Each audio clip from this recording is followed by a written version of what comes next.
तेतीसतम सर्वभारतीय YMC cup शुभारंभ कले जिलापाल मधुसूदन दास।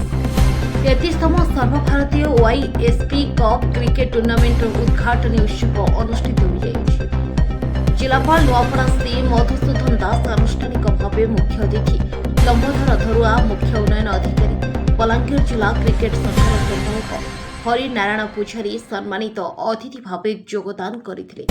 सहित खेलाड़ी मानक उत्साहित करथिले। आज सकाळे बरकट टॉस जीति बैटिंग करने निष्पत्ति नहीं 175 रन टार्गेट देथिले, किंतु नुआपड़ा दल 3 विकेट हराई 27 ओभर विजय लाभ करथिले। शेषे मैन ऑफ द मैच विजेता नुआपड़ा दलर प्रत्येक पट्टनायक को नगद अर्थ ट्रॉफी प्रदान कर मैच देखा दर्शकों भिड़ लगी हस उल्लास मैच को दर्शक उपभोग करते।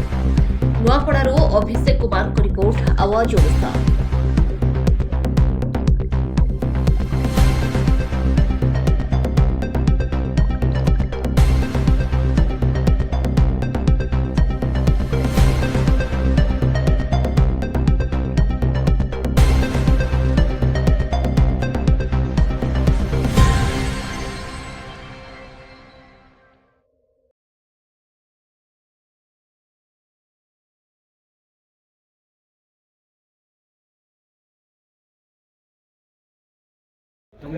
आज सर्वभारतीय वाईएमसी कप जोटा कि 33 वर्ष एटा पूर्ति है।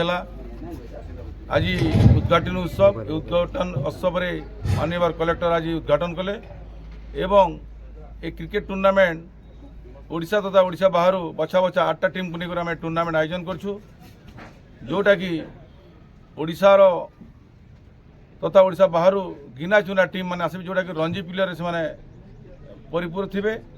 एवं आम चाहूँ जे ए टूर्नामेंट द्वारा एठिकार जो माने पिला माने जो माने युवक पिला माने क्रिकेट खेलछन ताकर खेल देखिक किसी शिखी पारे और किसी पाखु जानी पारे। गोटे वार्ता भी जीव जे नुआपड़ारे जो रणजी पिला माने आछन्ति केडे सुंदर भाव में खेल खेलछन्ति एवं ताकर जो खेल शिखी पारे निश्चित भाव में नुआपड़ा एवं नुआपड़ा आखपाख अंचल गोटे क्रिकेट गोटे शुभ संकेत।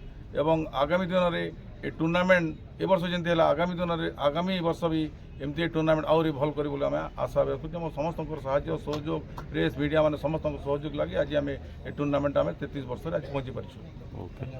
छोट जिला 33तम सर्वभारतीय क्रिकेट टूर्नामेंट होची काना कहबे नुआपड़ा सब क्षेत्र में नुआ तेणु क्रिकेट टूर्नामेंट करिबार भी व्यतिक्रम नुहे। मु धन्यवाद देवी संगठक मान को ये संगठन को वाईएमसी कप क्रिकेट टूर्नामेंट जो मैंने आयोजन कर आम जिले में से जो प्रचेषा को आम साधुवाद देवा दरकार। मुझे साधुवाद ज्ञापन करुच्ची।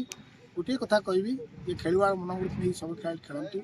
क्रिकेट खेल हूँ बर्तमान आमर सबकंटिनेंट रे एक खाद्य कहले भी असुविधा हो ना, लोक खाद्य खाया भूली जाए कि क्रिकेट खेल को देखिए। मु आशा पोषण करुच्ची ये खेल माध्यम आम जिलार खेलाड़ी मैंने आपणकर राज्य स्तर में से चयन हूँ खाली राज्य स्तर नुहे से जातीय दल में स्थानित हूँ और आपणकर अंतर्जातीय स्तर में खेल सुयोग पाते।